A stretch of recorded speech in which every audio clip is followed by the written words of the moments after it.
Hey everyone, welcome to Gray Man Prepping. It's Tactical Tuesday, and we're talking about something a little bit different tonight, and that topic is family members that don't think like you. And so before we delve into that, hi everybody, Hello. and welcome Courtney, who's up here with me. It's been a minute since I've been on here. Hello, everyone. And let's go up here and let's see. In the side chat, first one in was Courtney, was the first one in about an hour and 10 minutes ago.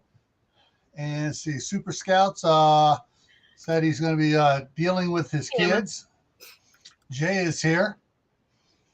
And Skinner Farms is here. Gear Grinding 19. Thank you.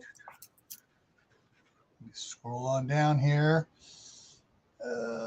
Chit chat. Good evening, Bring on Princess. Jay.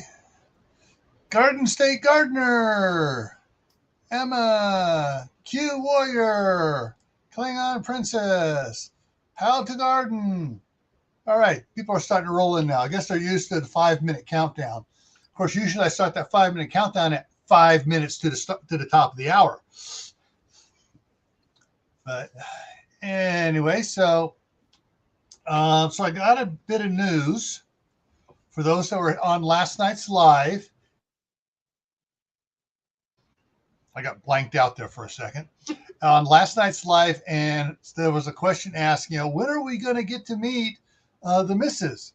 And I mentioned about there's a couple videos that she did almost 2 years ago now on the garden tour in California. But this morning, she goes and sends me a message.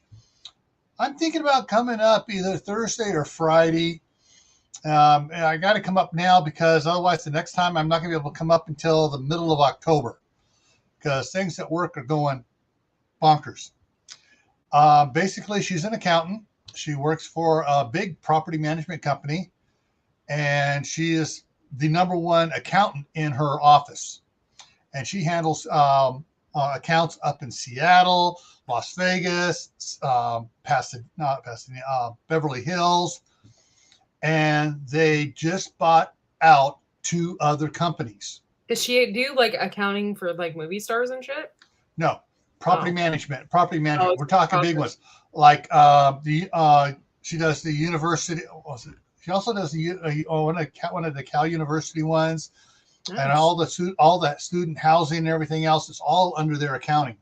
Wow. Yeah, and so anyway, they bought out 2 companies about 9 months ago, and I guess they picked up another one a couple months ago, and things are just going nuts. And what's so funny is everyone else in the office can take time off except for her because she knows how to do everyone else's job. No one else knows how to do her job, and she's only supposed to be there part-time. But they're keeping that on the downline. So she's working full-time. Mm-hmm. And they're just bumping her salary up because she's only supposed to be working 32 hours a week, and they're having to bump it up to make it cover the 40. So, no, she uses Yardi, and I can't remember the other program. They're made for property management. And see how Ramblin' Rose Homestead is here. Kaylin Strain is here. How many of you guys saw my members only post about tonight? I'm just curious how many people actually see that. I saw it and I commented on it. Yeah, I know you did. Yeah. Yeah. The CMEs, I think, or whatever, they're really affecting my power. Like today we had flickering this afternoon and we had no storms whatsoever. So it had to have been that. Courtney, it could have been affecting the squirrels, and they were up there playing on the wires because they're affected by the solar rays. It could be. Let's play some more up here. So Shady Old Homestead. Anybody else on this? I think I got everybody. If I missed somebody, CB's in the house. The Bob. And so, hey everyone, Bob's here. Or as the minion side of me goes, King Bob! I'm sorry, but I mean, you know, the movie Minions, where the three minions going off trying to find a villain worthy of them being the minions for, and the one character, Bob, pulls the sword from the stone in England, becomes King Bob. Yeah, it is hilarious. All right. Hey, Grammy Karen. All right, so anybody else that comes in, everybody tell them I'm saying hi, even though I miss them. I don't catch on. So let's. This topic can be a three-edged sword. It can be. Yeah, and so one of the things when I went to work for Homeland Security, because it's some of the training I had. Oh, we got another one coming in here. Hi. Sorry, I was on the phone. Ben's Over Acres came in the side chat too. All right. So when I went to work for Homeland Security, I was, working over there and stuff, doing stuff and everything else.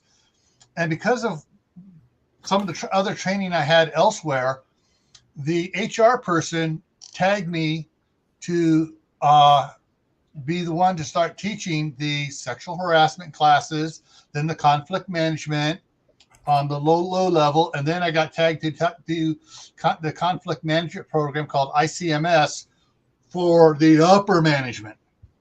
And ICMS is I see me in the solution, ICMS. And so I'm going to be referencing some points along here once we get going into it. Yeah,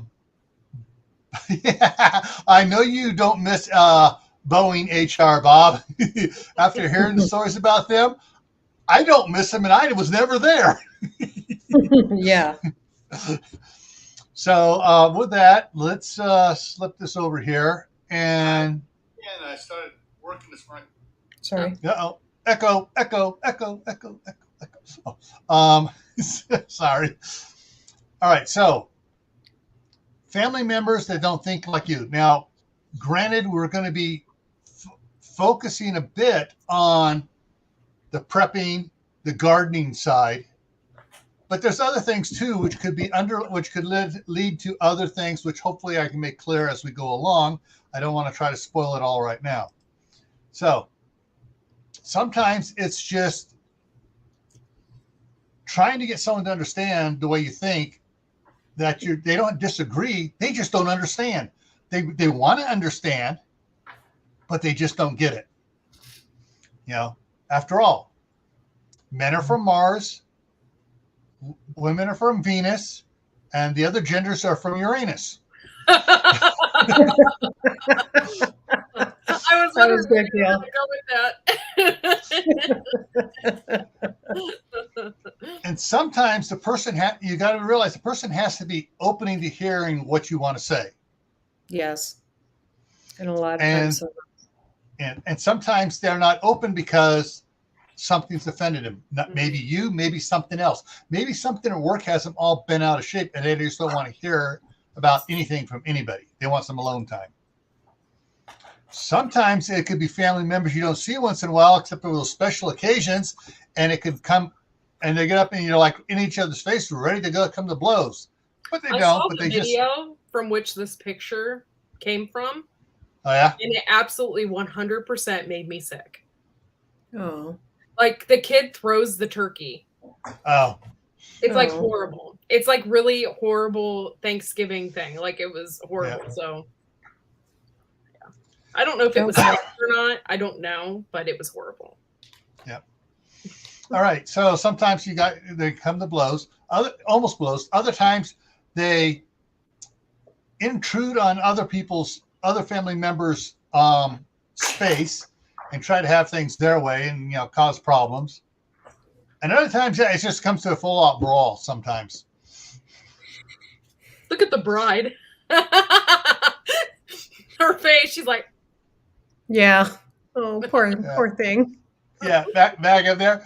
What are you doing? This is my wedding. Yeah, I can feel every emotion in this picture. Yeah. Yeah. Oh.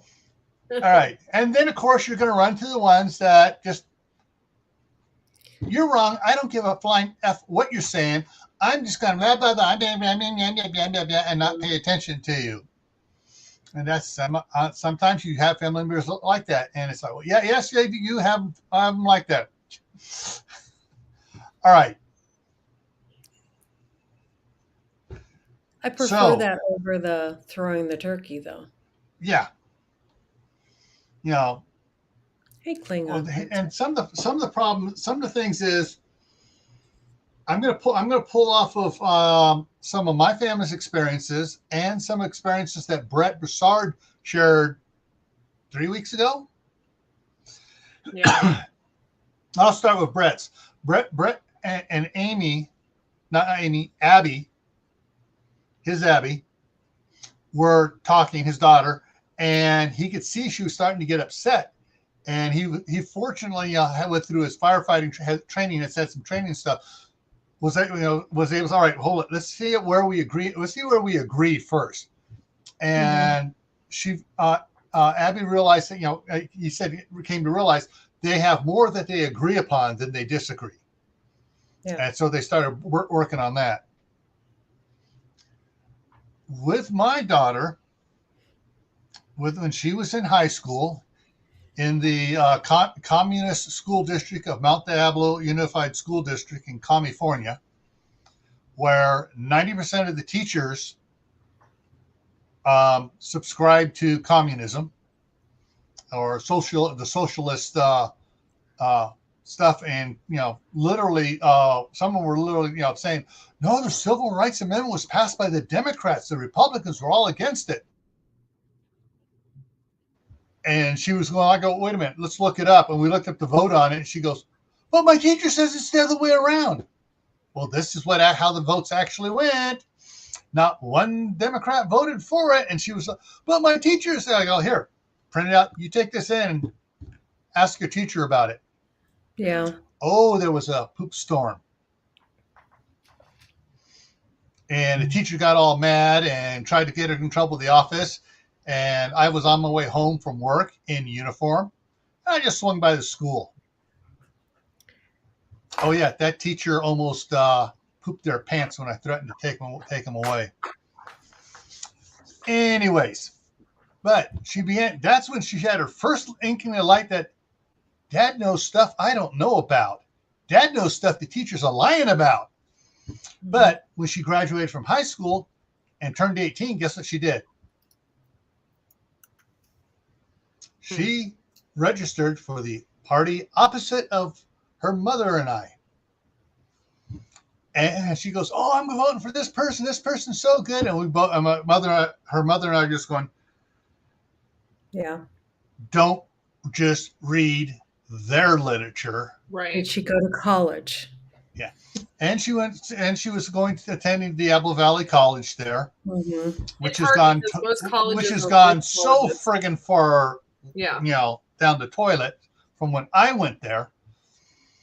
Anyways, after she had her AA degree, she went off to a big university in Idaho. 3 months after being there, she was like, what's going on? Everybody says the stuff I'm telling us a bunch of lies and stuff. What are you telling us? Stuff they taught you in school? Yeah, it is. That's what we were trying to tell you. Yeah. And she finally, started looking at stuff, and all the stuff that she was quoting, they said, look it up. And she was looking it up, and basically her peers told her, you've been lied to by your teachers. Yeah. What irritates me the most is California. Educationally, I was lied to. Mm-hmm. Yeah. So then when you get older, I don't know, and you freaking watch the History Channel or something, and you're like, that's not what I was taught in school. Like, yeah, I mean, they literally rewrote the books. It's crazy. Yeah. It's nuts. Well, I mean, my daughter went to acting school, so yeah. Can imagine.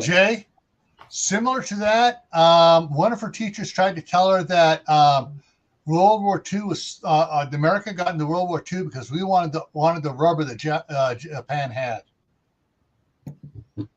and so we attacked them. So yeah. Anyway, so what I want to get here is that a lot of differences of opinion have underlying reasons. Oh shoot, I was going to do that, and I forgot to do that. In teaching the ICMS class, we have an illustration. I'm going to see if I can find it. ICMS iceberg.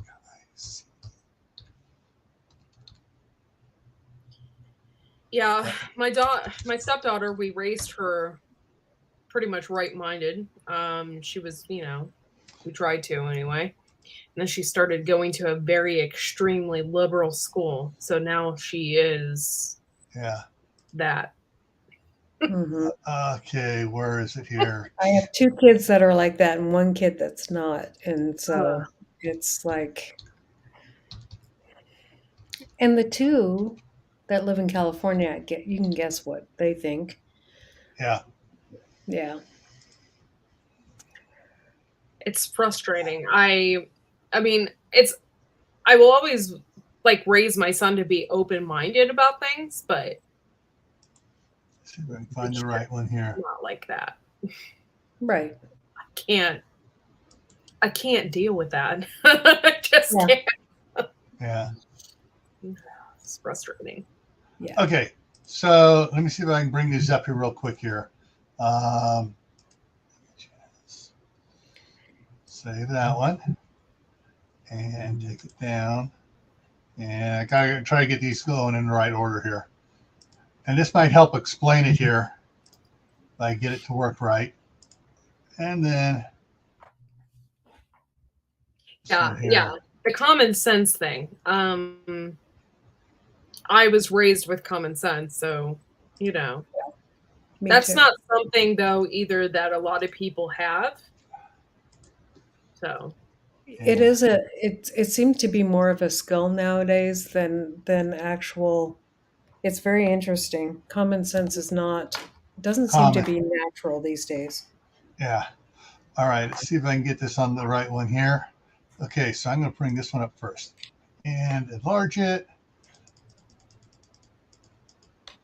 Okay. So, Bob's here. Oh, Bob's not here. Bob. All right. Sorry. I was over there looking at it. All right. So here we go. All right. So the iceberg is used a lot in conflict management, especially for managers and stuff. So resolving workplace client policy disputes and stuff. And there's a very good reason why. All right. From up on the ocean surface, what do you see? You see just the surface up here as the thing. All right. What you don't see, all you see up in top is those behaviors or positions. What you don't see is what influences those behaviors or positions. Mm-hmm. Values, beliefs, worldview, peer pressure, things like that. Yeah. And so the other one here what's missing in there is human experience. Yeah. But one of the ones had like 40 things around it. There's all sorts of different things around it. So the big point is that it's underlying issues affect a person's positions or beliefs, or not beliefs, their positions or feelings. So it's like, well, I don't like Christmas. Why? And you try to find out why, and you can delve into find out a lot of reasons. And one of the neat little ones that from a TV show I like from Grimm, where Monroe and Rosalie, for their first Christmas together, he decorates the house, get all his stuff out, and he has stuff from the 1800s, family heirloom stuff. And you walk in, you think you're walking into a Christmas store. Mm. And so she's there like, and all right, we had some new people come in. So Hardnack Farms, Wendy, hey Wendy, Auslander Info, Ginger Ninja, Stephanie Joe Roundtree, Hey, and everybody else I missed. So she's got this look on her face like, wow. And he goes, and he says, "Oh, listen, he's got this, like the Vienna Boys Choir, but it's another group, playing and stuff like that." And then he goes, "What's wrong?" Because she's not getting excited. Yeah. And it takes a while for him to get it out of her. And she goes, "Well, when I was a little kid, I loved Christmas. Christmas was the best time ever. My aunt and uncle come over and they bring all these presents and stuff. And then when I was, however, 9 or whatever, they died in a car accident on the way to our house with Christmas presents." Yeah. And since then, Christmas has always been a black hole of despair for her. So there's underlying reasons why somebody may have a certain position that to you may not seem logical, but to them, because of their experience, is totally logical at the time. Yeah. And so, there are a lot of, sorry, I got to get some water. Right now in my life, I'm in this major conflict. My brother is extremely right-winged, and my aunt and uncle are extremely left-wing. And to get both of them in the room together is horrible. Must be. Well, my brother will just say exactly how he feels, which I don't blame him. My brother is a nurse. He knows what's going on in the world right now, you know, and he has an opinion about it. And, when he refused to get the jab, he almost lost his job. Yeah. So he has a lot of resentment, which I don't blame him, because he almost did lose his job. Yeah. So if but wasn't for religious exemption, he would have really lost his job. So, I get that. But my aunt and uncle, they just, they're right, and they don't listen to anybody else, and they don't care. So then when both of them get together, it's so much fun. My first example of how they changed the history books was, I'm going to go back to the Philippines. Okay, 1898 was a Spanish-American War, and we took the Philippines, Puerto Rico, Guam, Cuba from the Spaniards. We paid them. The Spanish Empire left their people overseas, so we gave them a ride home. Right after that, a war broke out between the Filipinos and the Americans. And it's only mentioned in the 70s in our history books, in the 70s. The Philippine insurrection was about 3 pages on it. That was it. That's all we learned about. Just 3 pages. That's it. Come to find out that this was until Vietnam occurred, this was the longest war that the United States has ever been involved in until Vietnam. We fought the Filipinos from 1899 until 1914. Now, I didn't know this until I went there. And I went to one of their national museums and was reading about what later they call it the Bolo Wars, because we were dumb enough to go down in the South and fight the Muslims. Big mistake. We didn't know about the Muslims, okay?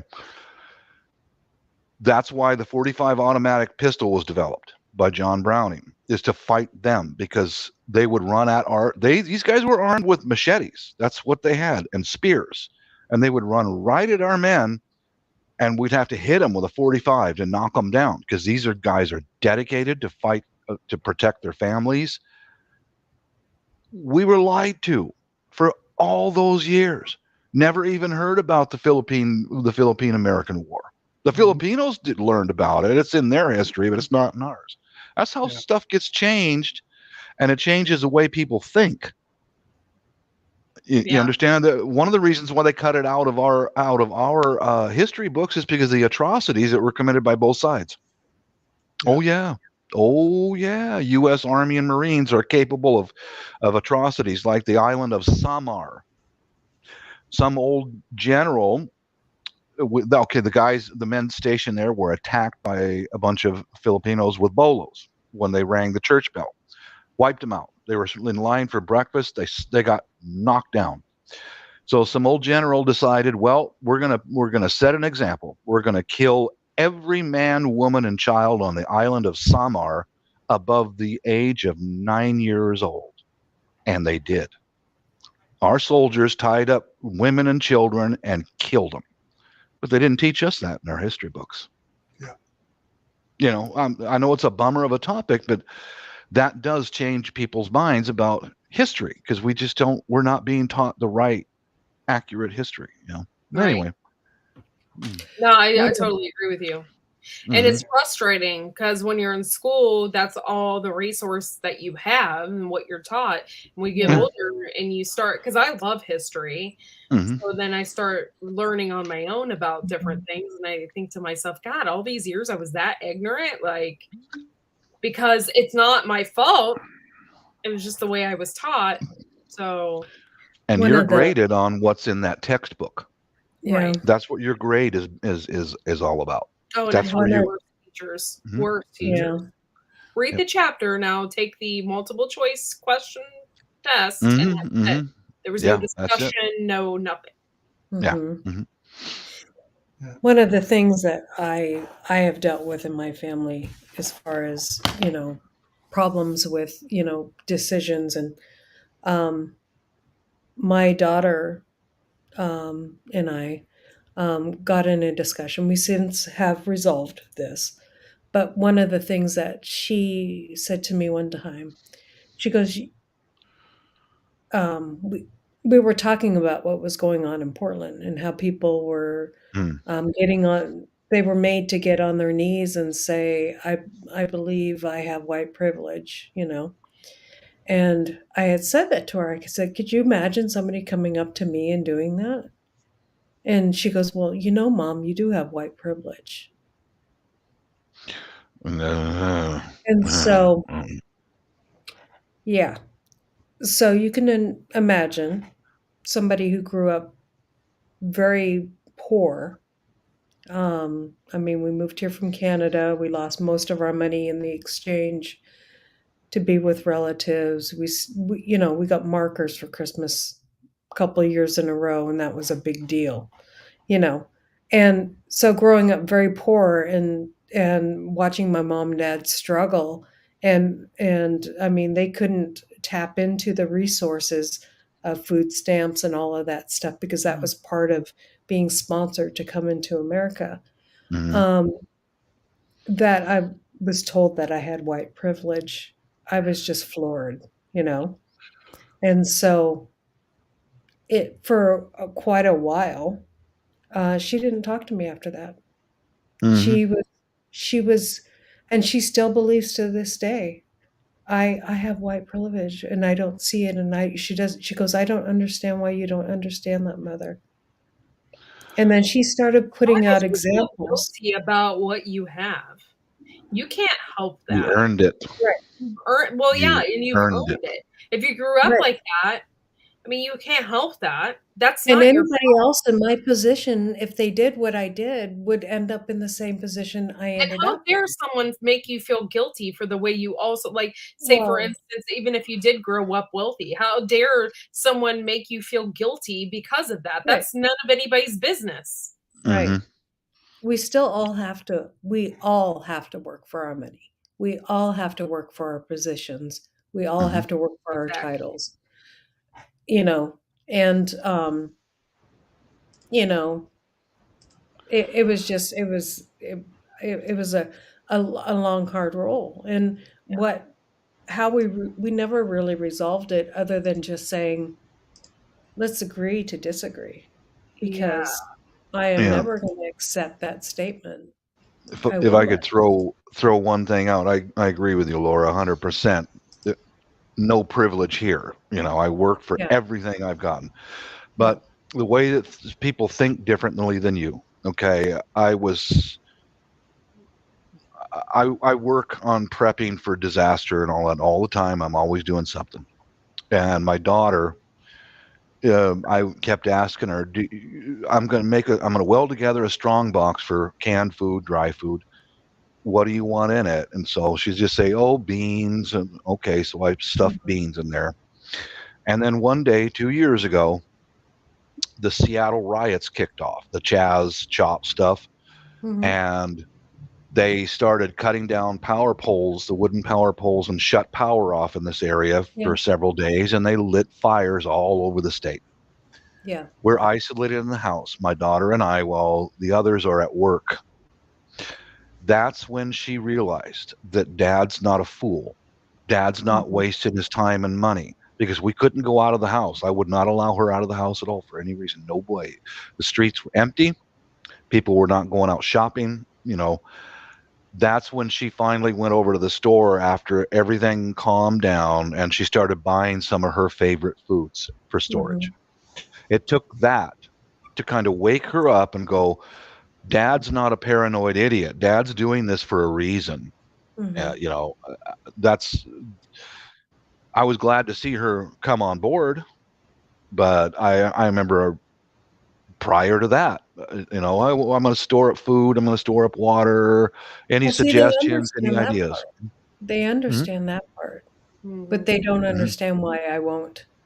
I mean, I told my daughter, I said, if somebody came up to me in the street in downtown Portland, like if I had to go downtown Portland to do paperwork or something like that, which I often had to do with DHS,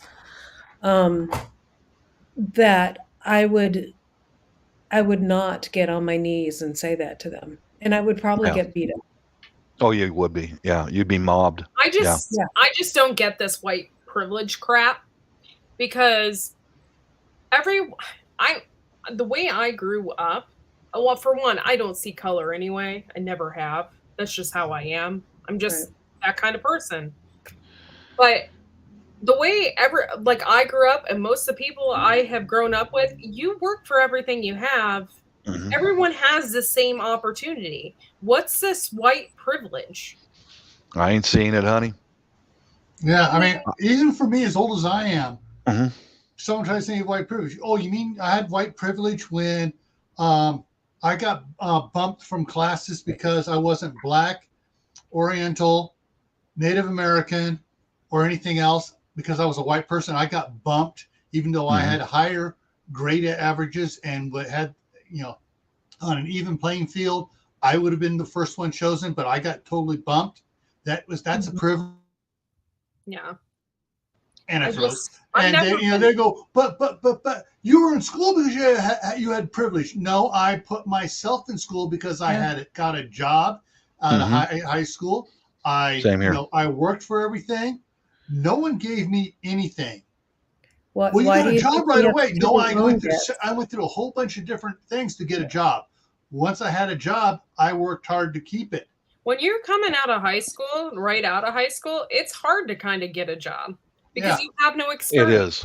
It is. They want you to put something on a resume, but if you don't have anything to put on a resume, that kind of stuff, I mean, it's hard to get a job right after high school. And so anyways, because some people and family members could be believing this, but the one thing is, like Laura with her daughter, well, it's like, okay, where is my privilege? That's the question to ask. Right. What is my privilege? What did I get as a privilege that no one else got? And my big thing I threw back when my daughter was hearing people say she didn't know what to say. I go, is it usually a Black person saying that? Yeah. Tell them, no, you got Black privilege. There are more Black people living free on welfare. That's a privilege. You guys are living for free. And see what they do. I don't see that as a privilege. I know, but that she did that, and they were like, you're not having to work, and you're getting all this stuff for free. You're getting all these programs for free, and I have to pay for it. For 10 years, and I saw white people on food stamps. And I saw Black people on food stamps. And in fact, there was a lot more white trash than there was the Black person on food stamps. Right. So I think it's interesting. Yeah. And then I told my daughter about her uncle. She has actually not an uncle. She has a cousin. Yeah. My brother's adopted son, his wife's firstborn, Jamal Bowens, or Jamal DJ Bowens. You can guess what color he is. Jamal goes, hey, I'm not black, I'm not white, I'm an Oriole, and I'm proud of it. Mm-hmm. And it was the first thing he said at home. Everyone's like, what? Yeah, I'm black on the outside, I'm white on the inside, and I work my way. And a person like that who says, all right, skin color doesn't, all right, yeah, I'm black on the outside, right? I'm white on the inside. I work my way. I don't do anything for free. What did he do out of high school?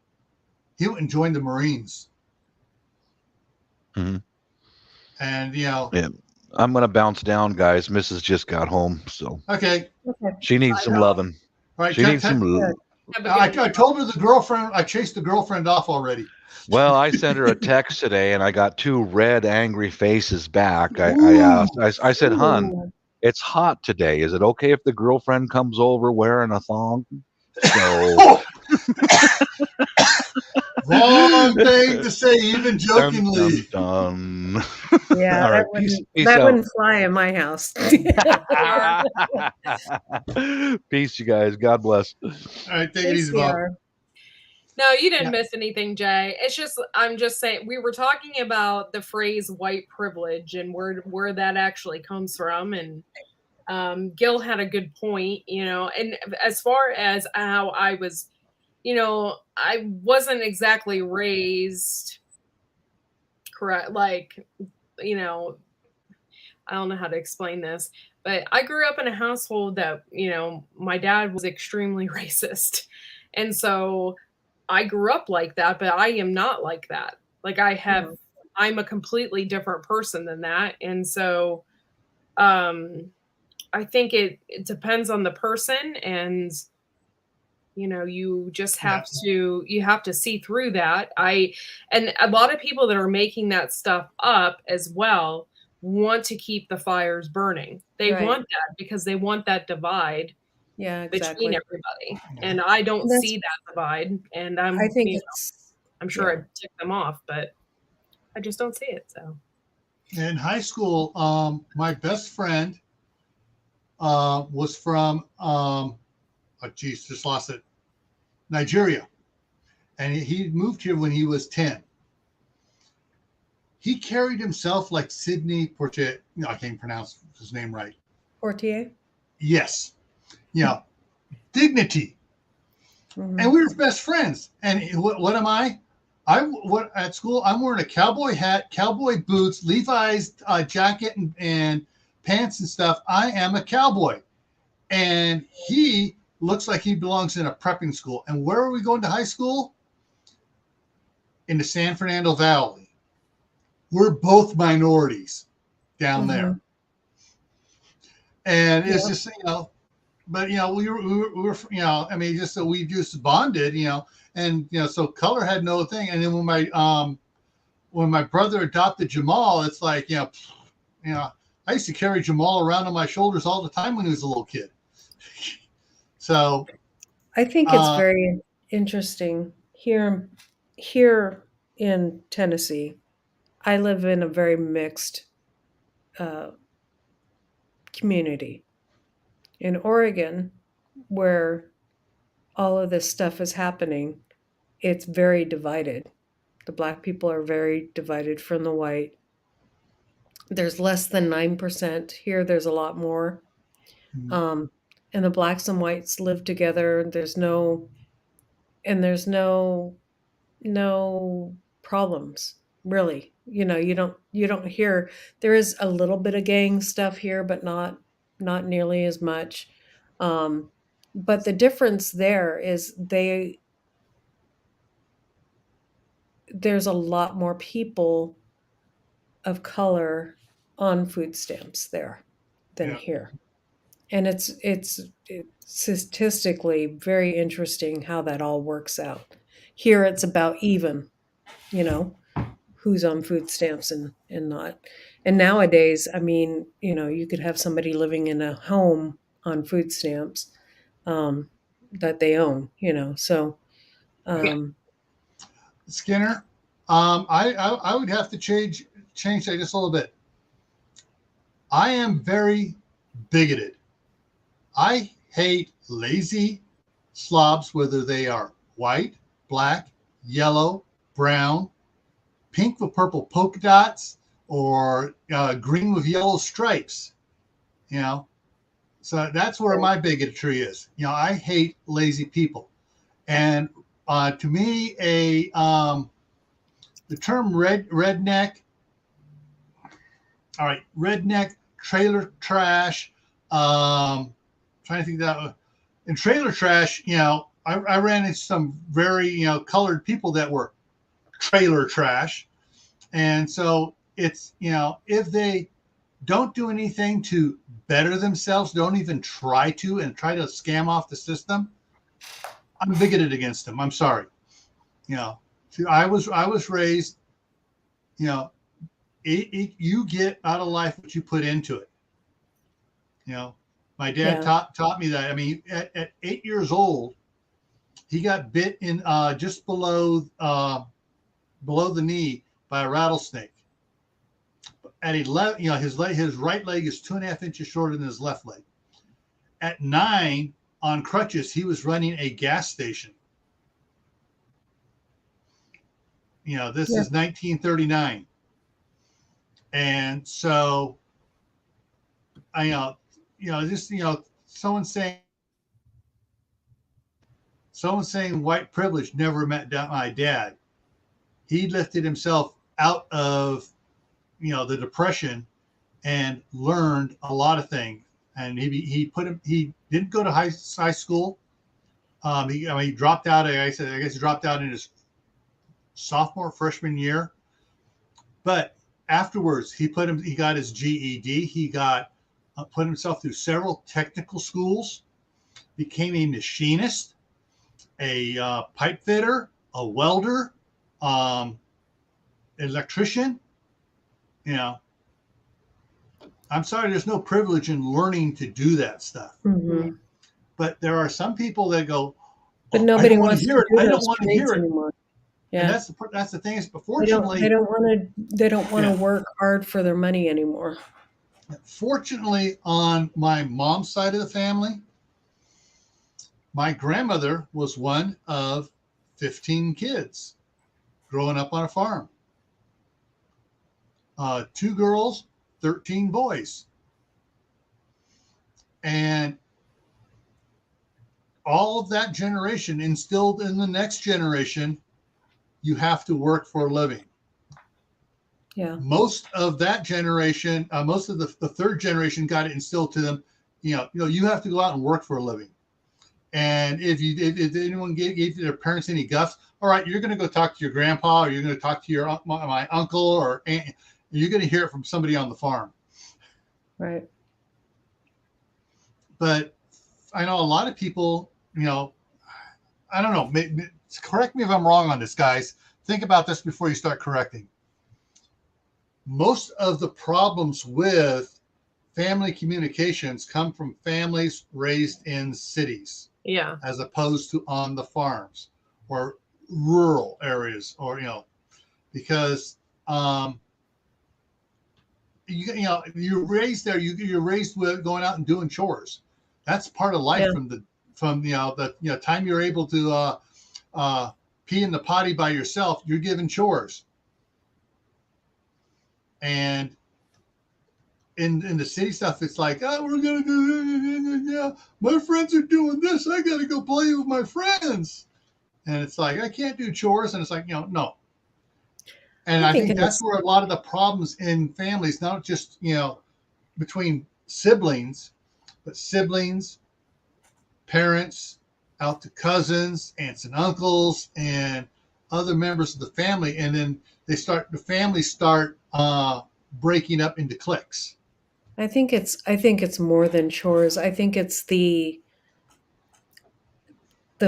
farmer or the countryman's way of, they have a how to attitude. They want to learn things. They want to fix their own things. They want to do their own stuff. In the city, it's different. It takes 2 incomes to work, and so the child doesn't get watched as well by the parents, and so they're raised by the schools and they're raised by the system. And So, they're not brought up around the family and brought up. That's what I see is kids that are brought up around family, as long as that family's good. And, there's a lot of good mentors in people's lives and stuff like that. They usually turn out pretty good. I think the Courtney, fatherless has more to do with it than anything. I will not have a dairy cow because of what I had to do with the dairy cows, unless it is SHTF, and that's the only way I'm going to get my milk. I will not have a cow because I love the ice cream.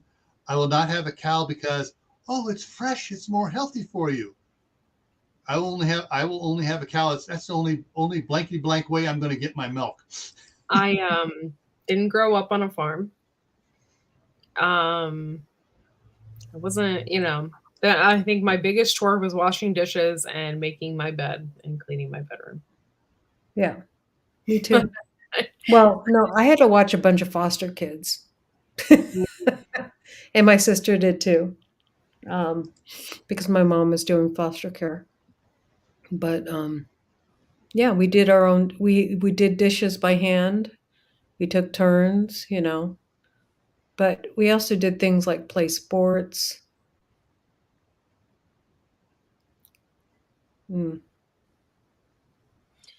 Yeah, I didn't. I think when I was younger, I did.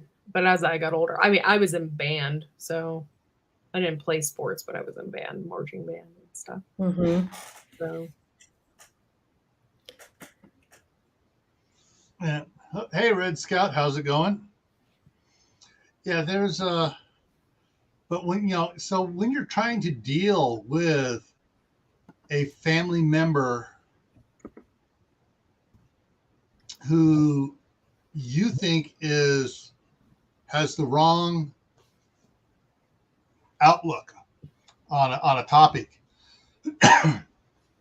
sometimes the best way to sit down is to get someone to mediate and ask you, all right, why do you think this? Write that down. Why do you think that? Write that down. Change papers. What does this mean to you? What does that mean to you? Explain his position to him. That there is an eye opener. In the privates for you. Yeah, that there is a. Okay. That there is a. What's the word I'm looking for? So basically they have to figure out what your position is to explain it to you, right? Mm-hmm. All of a sudden, that's a teaching moment for them. They suddenly realize, okay. So, yeah.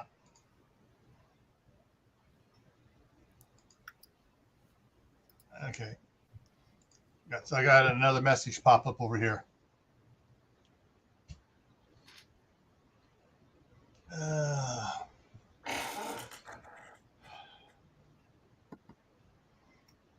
All right, just check. Okay, banned nerd alert.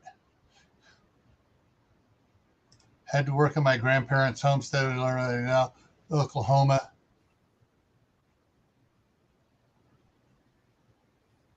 Okay. Yeah, because in my junior high and high school, the first 2 years of high school, was down in Southern California in the San Fernando Valley, and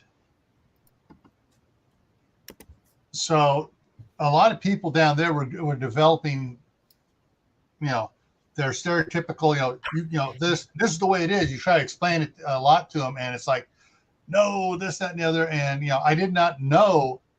I hadn't learned how to get to work out a community, because basically their hackles would go up, my hackles would go up, and the verbal fight was on, and sometimes the fist fight was on, only because of positions and stuff.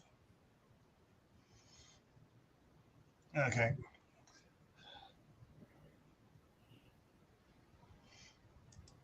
Hey, Hard Knock Farms. Hello. Yeah. So, so when if you have to deal with a family member and this is where it gets hard because a family member, hey, there's blood ties. Yeah. Blood's thicker than water, It's and all hard other when fun. it's your children. And sometimes what all the other stuff we've been talking about, the things going on in the public school, social and economic stuff, influences other family members a little bit different than it'll influence you. And trying to get your point across, or trying to get a thought process across to somebody, can be very frustrating and hard to do. And getting someone to come in as a moderator to, and you can go online, you can find all this information from the for conflict management for managers and stuff.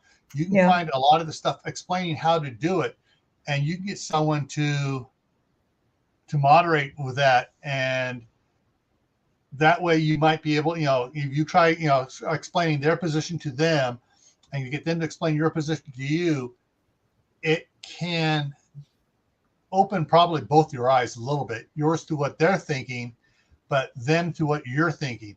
And sometimes just opening the eyes to, and sometimes some people are going to be, they can explain, well, that's what he's thinking, but he's wrong. It's like, we're not going to say who's right or wrong here, but some people will just cannot get past that. And when you get to that point, you're just going to have to accept, right, this person has some underlying thing that why they're saying it's wrong. Mm-hmm. Something happened, and they're not sharing it. They're not going to explain why. And you just have to, some things you just can't do anything about. Yeah, that's true. But I mean, you can always agree to disagree, and that's what I've worked out with my children. We talk, all of them. Yeah. But right now I have one child. Well, I guess that's not true. Right now I have one child that doesn't talk to me, and it's because there's a conflict between two of my children. That this one child thinks I'm taking sides, and these are adults. These are adults that are 27, 28, and they want to put mommy in the middle, and I don't want to be in the middle. It's for them to work out. Hi, Tian. And so, the culture is that everything's about my feelings, and what is right is what I feel. And I find that with my children who are at that age group, and my daughter or my sister's children, the same thing. If I feel this way, it must be true.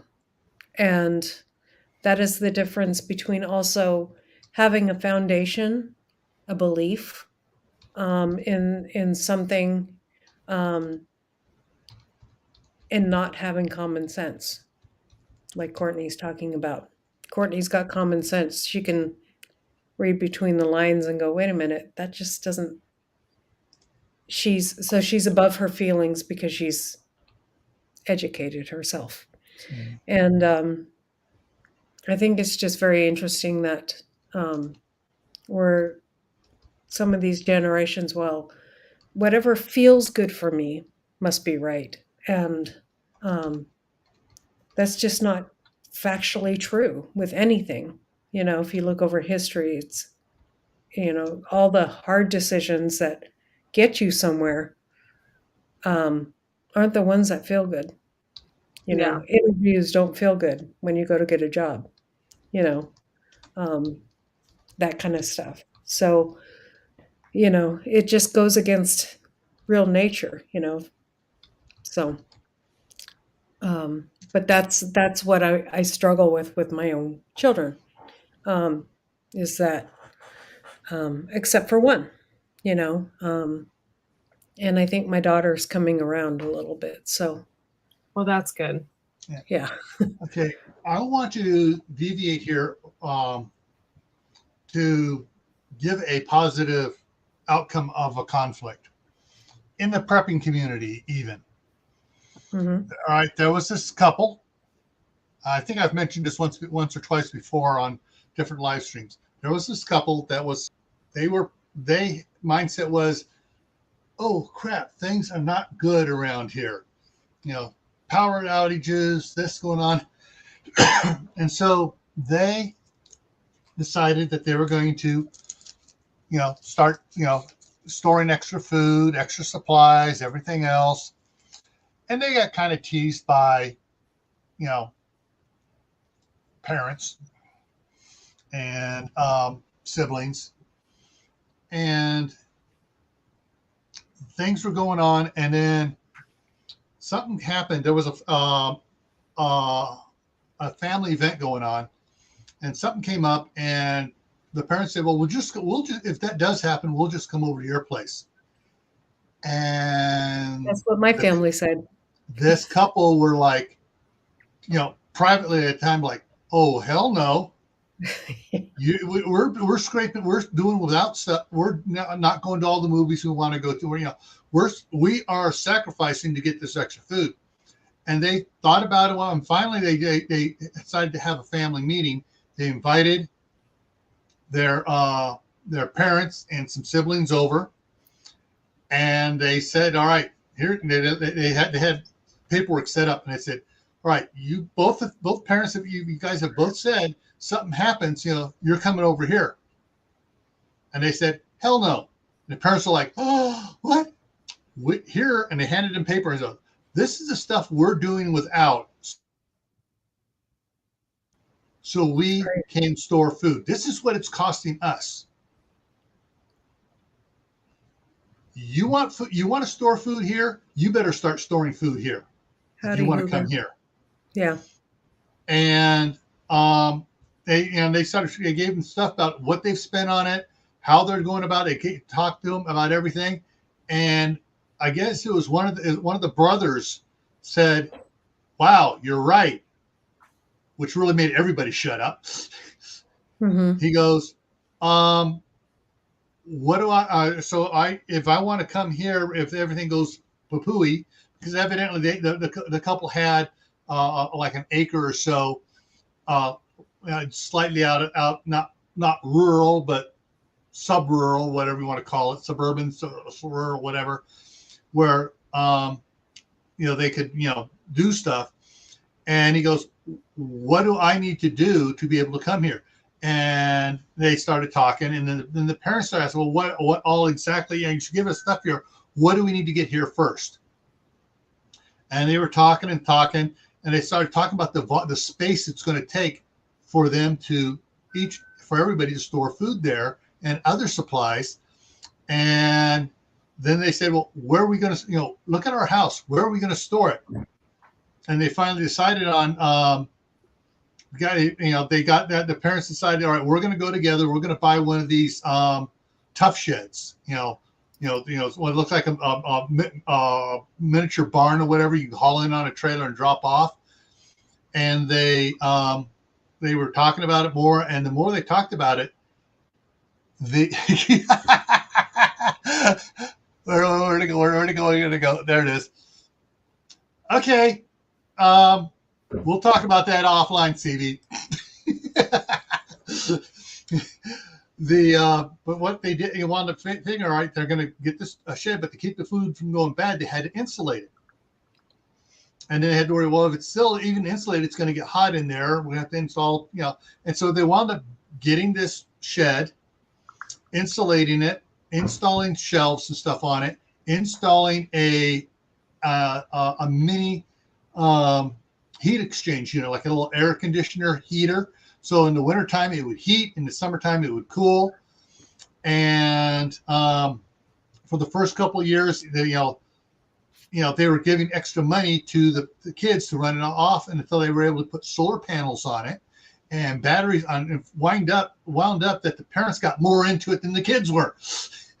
Once they realized, and what it became addictive, prepping became addictive to the parents. And so they wound up, if I remember right, the long version, after like 5 or 6 years, they had 2 sheds out there. Wow.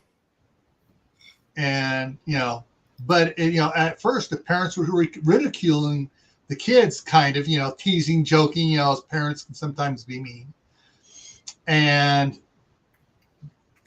it took a come to prepper meeting to get the paperwork. It took paperwork, budgets, everything spread out to get the parents to realize, oh wow, this is serious.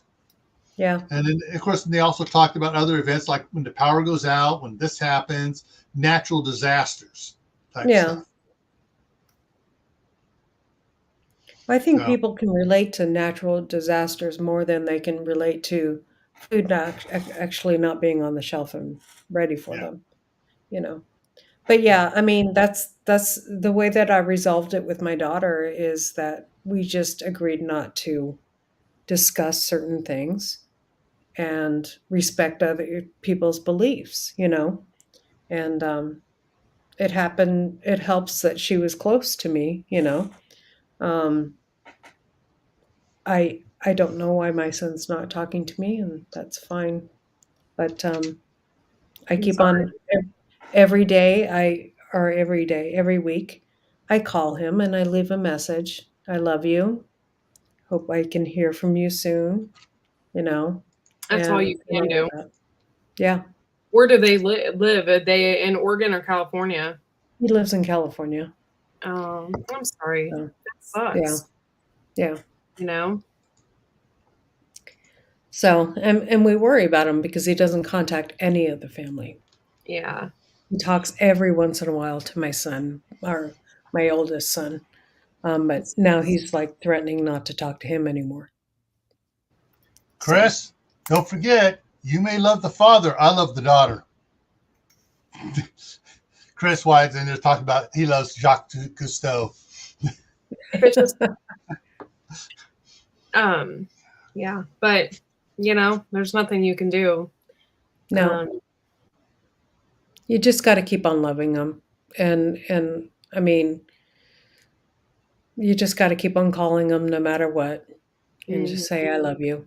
You can't. Had a really hard time. I had an issue with my aunt and all of her kids. And I still to this day have not spoke to them. And it's been 4 or 5 years. Yeah. I have not spoke to my aunt in like 5 years. I'm sorry. Well, she tried to do something very nasty to me at my baby shower. So yeah. And I haven't spoken to them since, so I didn't speak to my mom for a while because I was in labor, and she wanted the doctor to do something that I had a birth plan and I had worked it out with the doctor. And as long as the doctor didn't see any danger in what was going on, she was going to continue on the birth plan. And my mom insisted she knew better. And so she continued along her way, and I had her kicked out of the birthing room because she was stressing me out. Yeah. And, that's not good. I'm like, hello, I'm in labor, Yeah. You can't do that. So I almost thought that Chris said something about beaver, and I realized it was a same thing. spelling error. Beaver butt, Joe Biden. Beaver butt, Joe Biden. Yeah. I'm not okay. I can't. Oh, need some prayer. No. Oh, it's the Queen of the North has shown up. Prairie Riders here. Hello, Queen of the North. It's been a minute. Sorry, I missed so much. Oh, for those of you that were following just in time prepping a couple of years ago, one of the big people in all his chats was AK Fab. She dropped off. Her last video up until 4 days ago was 2 years ago. Wow. She got locked out of her account somehow. She finally got back in. So there's another prepper who's back making videos now. So KAYFAB I'm Check her out. modified, guys. You are? Corey, I think I still have you on Oh, the that's book on the awesome. Facebook. I'm Yay. not sure. Yeah, You're monetized already? I'm monetized already. It went through that quick? Real? Oh my Yeah. goodness. Congratulations. That's awesome, Laura. Yes, Happened congratulations. last night. That's Yeah. awesome. Actually, see if I can find that real quick here. So now you got to deal with commercials. Sorry. No. They put them on you Hey, anyway. Gray Man Prepping is not monetized. I need 300. No, I need 260 or so. I'll take some of those too. I'd like to. But Some of I've those had people tell me that ads have popped up on some of my videos. Yeah, they're putting ads on everybody's videos. They put ads been on doing that for a everybody. while. Yeah. They'll put ads on your videos, and even when you get monetized, When they'll- I had 100, they were putting ads on my videos. Yeah. yeah. They decided to just, I think, start doing that back then. That's Yeah. awesome, Laura.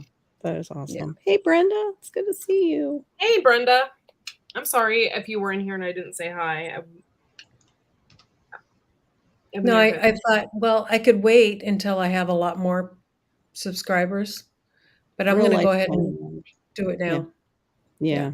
No, that was good. They let you get through. Just hope they don't drop it. Though. Like, will they kick it out? I hope that people watch commercials, but if you don't, it's okay. I mean, but I really would like for you to. But yeah. All right. Well, all right. I watch Here's a all quick your lesson for commercials everybody. because I have the membership to YouTube, whatever that is, the premiere, whatever it's called. So anybody I watch, it's like I'm watching their commercials because I pay to watch YouTube. Commercial free. Cool. Okay, it's not coming Oh, I up. missed What's going on here? I think Homestead Aquarius is like that too. I think he buys YouTube, like he pays for it. So yeah. So if you're watching if you are supporting some, cool. If you're supporting somebody, like and watching their channel, and a video pops up, and you look at it, and it's only a minute or so, just let it play. If it pops up and it says 45 minutes, don't freak out. Go up to the tab and right click on the tab, and you have all these choices, and it says duplicate is one of the choices. Click on duplicate. Another tab will open up, and 9 times out of 10, there's no ad playing on that second tab. So you can watch the video and just let the other one play. Don't mute the commercial or the ad, because YouTube knows it's been muted and they don't give the person any credit for it. But you can turn the volume way down on it. That's 1,000 members and 4,000 watch hours, but you usually go over the 1,000 members. I think you can get dropped if you fall below the minimum requirements. Yes, but it's 900 subscribers. It's 900 now to get what? I believe you have to be, you can still have under 1,000 if you're monetized, but if you get below, I think it is like 900, then they will get rid of it. Yeah. Okay. But you have to have 1,000 to apply. You have to have 1,000 to apply. Yeah. Okay. All right. Give me a second, folks. I can't find case. Oh, there it is. Oh, I have a picture of Homestead Aquarius, Gil. I found him.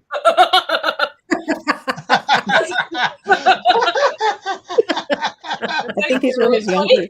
Hey, hang on, keep it up there for a second.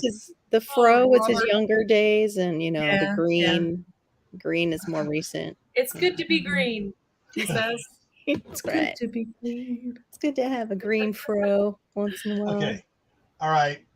Hang on here. I'm getting in here. I got. Me too, Skinner. Oh, that's what I did wrong. Okay. Not working. So here is the.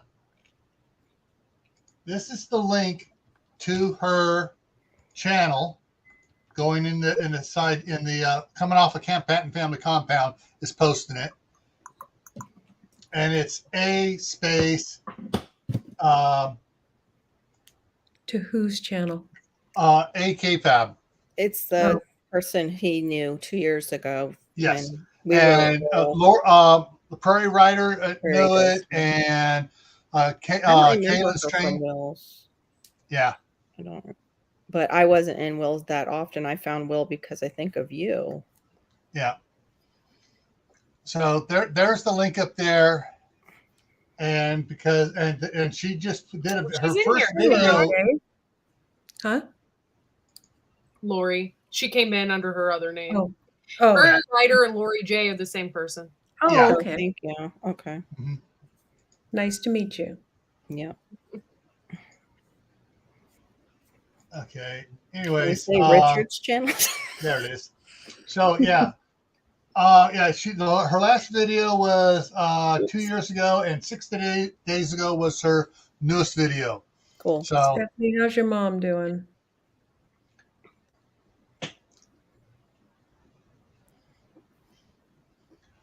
all right. Skinner has a question. Okay, you all are ahead of me, so I need to post 2 videos and have a live a week to help number count, or what? Live streams help your watch hours. Definitely help your watch hours. I posted a video every day since I started. Has it been every day? Almost every day since I started. I have 600 and some videos. Wow, that's rough. You got a lot of content. I think I have like 600 videos, but that's taken me a couple of years to accomplish. You work for that. Good golly. Every day. Yeah, no. Oh, Lord. Yeah. On how you did with John. I number most of my videos on Camp Patton Family Compound. Some of the little short little announcement ones, like I used to do tonight on Tactical Tuesday, or tonight on the Friday night special. I didn't number those, so the ones that I've numbered, I'm almost up to 690 videos. Mm-hmm. Oh my goodness. Well, yeah, you're a content king too. No, I'm not. Will Russell was a content king. He would have 3 live streams a week and put out 1 or 2 videos a day. Wow. And he did that for years.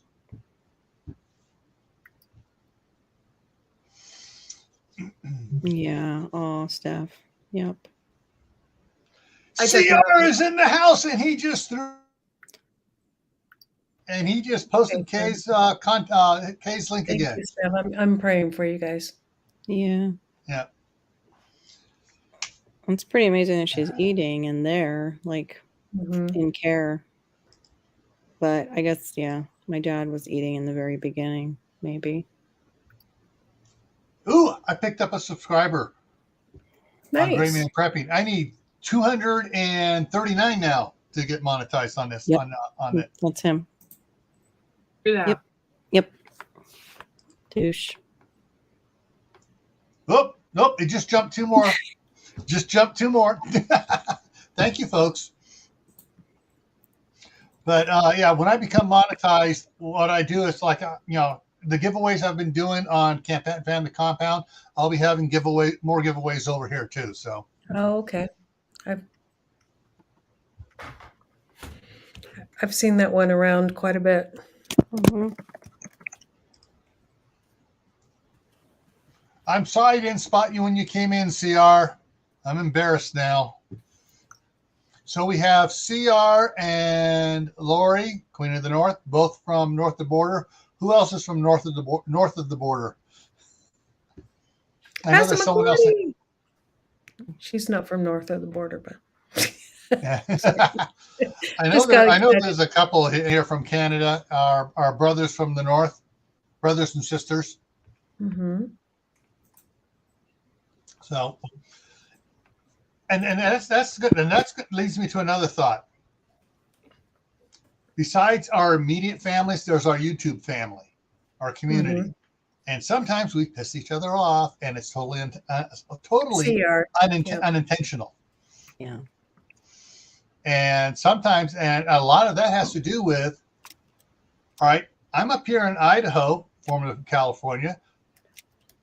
Vicious is down in Florida. Courtney's in Ohio. Laura is in Tennessee, formerly from the armpit of the nation, Portland. Oregon. And so we each have local colloquialisms and stuff ingrained in us. And what we could say to one person is totally fine, and you say it's the exact same thing, the exact same way to someone else, and they take offense. When I was working at DHS, I had a friend over there, and he was from Fiji, but his parents were from India. There's one thing you don't do to a person, a Sikh like that, is go like this. Oh, good to know. Because to them it's like, you're a dog, come here. Oh. And the first time I did, I kind of went like, hey, come over here, and he goes, that's offensive. I go, oh, what I do wrong? What I do wrong? And explain it to me. I go, you have my permission to come over and quietly cuss in my ear every time I do that wrong to you. It took me 3 or 4 times before I started to go. I started slapping my hand, and he just bust out laughing because he knew I was trying. Yeah. You weren't doing it on purpose. I wasn't doing it on purpose, and I was trying, and he knew. I explained to him, we grew up, on the country. It was like, so on the country, you do like this to each other. And he goes, and he understood that, but he goes, it still offends me, but okay. And he tried to cut me a little slack. I cut him some slack, and we worked it out. Mm-hmm. Yeah, I feel that way sometimes too, Stephanie. Wow, Joe, I didn't know that, Bob. Filipinos the same thing. Okay. Mm-hmm. Is it all the Filipinos or mostly like a male thing? Just wondering. I think it might be an Islander thing. Maybe. Pacific Islander all around. Yeah, I'm Pacific Islander on every survey. On every survey. Which was that one? Because I'm not taking that blood test. Why do you use my hand? Get away.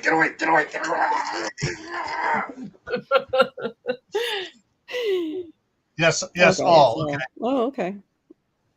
Yeah, so it's a cultural thing. Yeah. And so, when Yogi was on, different Yogi, not Yossi, but Yogi was on, he was raised in Fiji. Mm-hmm. And so, yeah. Oh, it's funny because that explains why. Go ahead. Oops. That explains why Lulu got pissed at me when I did that to her. She was from the Philippines. Uh-oh. But she didn't say anything. She just got mad. I was going to say we have that too down here because we have a melting pot in Florida of all kinds of different island cultures and different places, Latin America and Central America. And one of the things you notice too is in different places, they are a lot more frank and to the point where we would consider it very rude, like how they put something, but they don't know. They're just, that's their culture. Yeah, that's their culture. Dutch and German are the very Haitians are that way. The French hate how they have the Creole, the French Haitians, like kind of. They don't mean to be. No. I mean, they'll say something, and my husband's that way, so that's why I'm used to it. He'll like say something very frank, and you're like, that's just not how we say things here. And so, Oh, you have to check the messages, Laura. I sent you something for Chris. I don't know if you saw it. Jay, to answer that your question there, basically he said wave at him and do a whole arm, open hand, like you're directing traffic. He's saying, like, hey, whole arm, and then he would get that as being, as come on over, Do you get it yet? No. Look back at the one taking the lessons. He switched to drag. He said, now adjust the flaps and increase the drag, the instructor's saying. Now look at the blonde guy, what he turns into. And the instructor says, nice work, Chris. Hang on, let me make that big. And Chris is an Army guy, so I said, it's a good thing Chris stopped flying lessons. Yeah. Even got into there. Hey, Gardner Josh. The buddy that came in was Gardner Josh. Was visiting earlier. So those that have come in late, and and a bunch Yeah, of I you did too. are on both channels here. So here's the news, and I'm going to say it the one way first. The staff sergeant will be reporting for duty Thursday or Friday. Okay. So See you won't be on? how many people in side chat go, huh? You won't be here on YT Thursday and Friday? Don't know. Okay. Depends on how busy she is across the street or here with grandkids, and what sort of mood she's in, because her work is. Oh shoot! Well, actually, let me just read what she said. It'd be simpler. And you too, Lori. Have a great night. Have a great week too. Night, Lori. I'm glad you guys though are getting rain, but I wish you wouldn't get that much. That sounded like you guys were getting a lot. Yeah, we got basically, a lot of rain. the staff sergeant said, "I'm looking at driving up on Thursday or Friday this week. With changes happening here, I'm not going to be able to get away again until late October. Oh wow!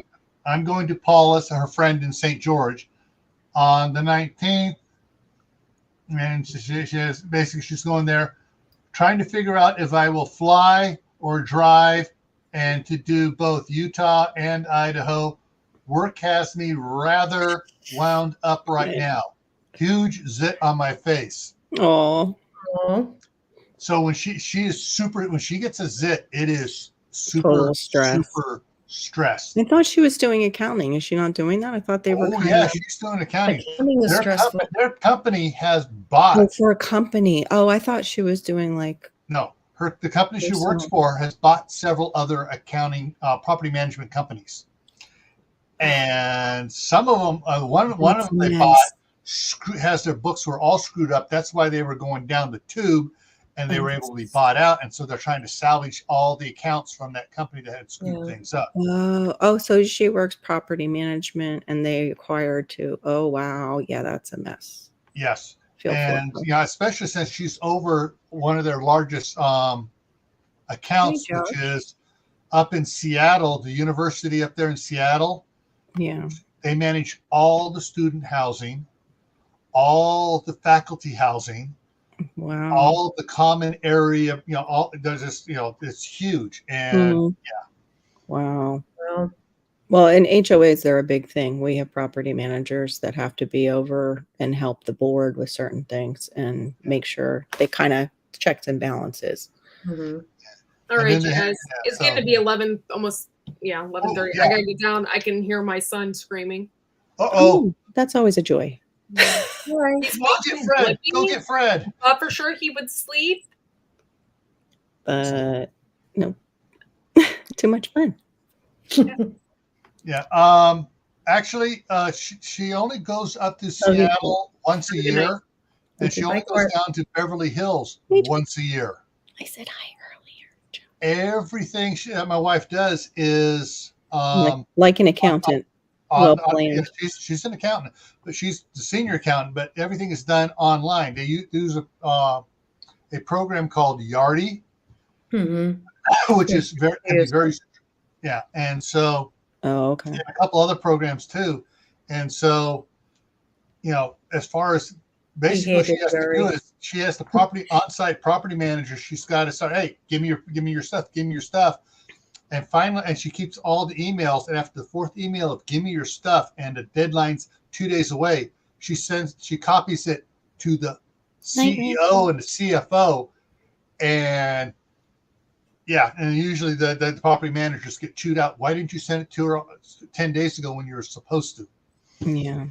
And so she has to deal with all this other crap of these property managers. I'm a property manager. I can do whatever. Yeah.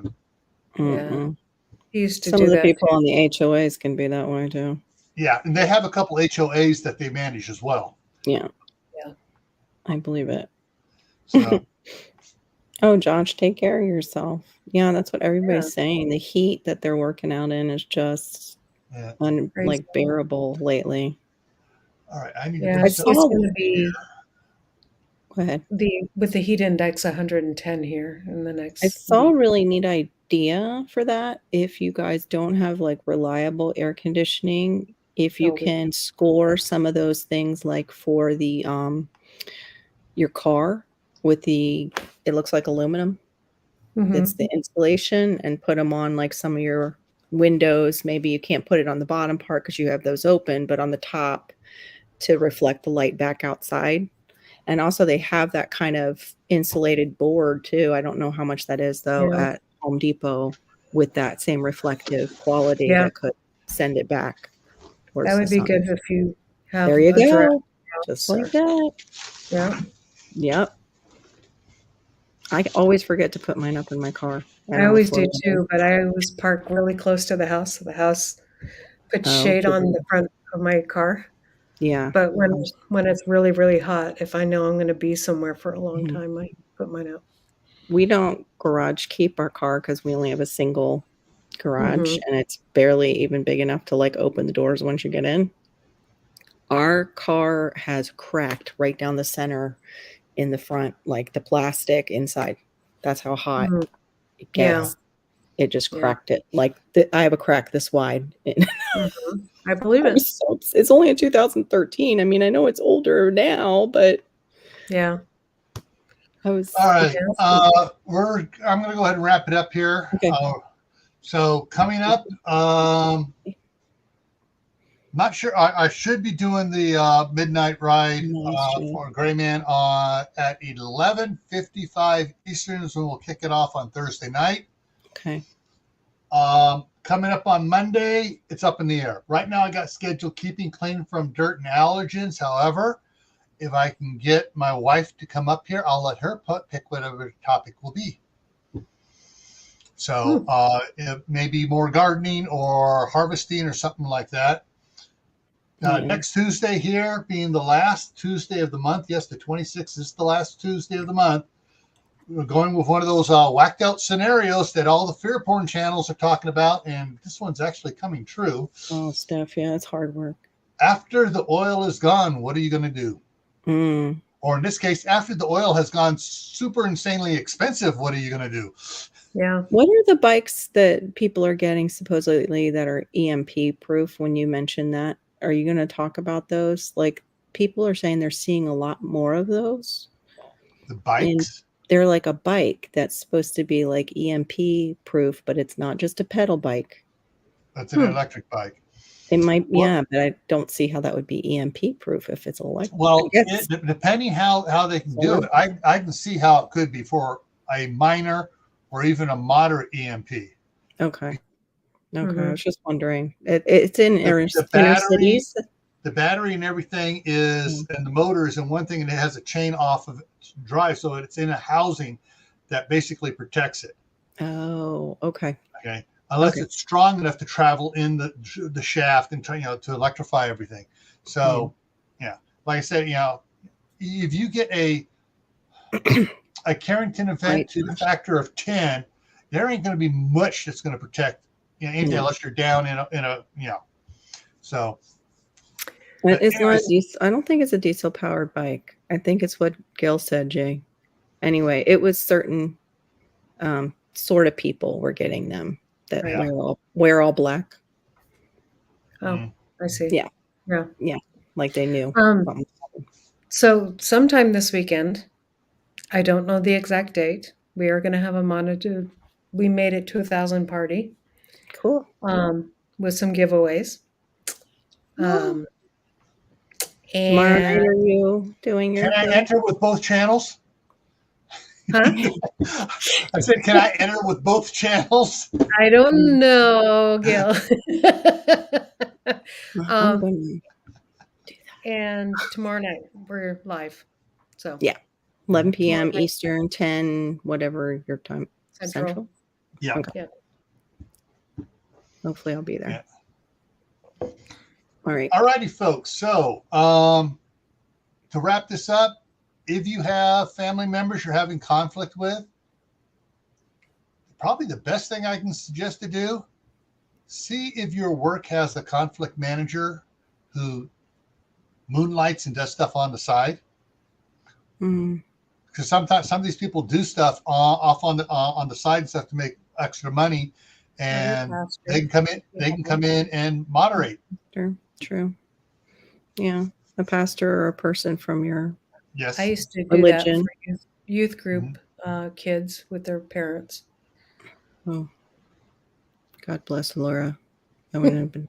That was never something I had to do. Yeah. I would not have been good at that. It actually went really well. But Well, I'm sure you have that voice that soothes. If that doesn't work, she brings Chris in. That's true. And he just says it matter of fact. And the No, parents, no, he doesn't say a word. He just stands there and glares from. Okay. Okay, yes, Mr. Chris, I'll obey my parents. All righty, everyone. We'll see you again tomorrow night on Laura's channel. and this weekend. Yep. And this weekend for the 1,000 for a giveaway.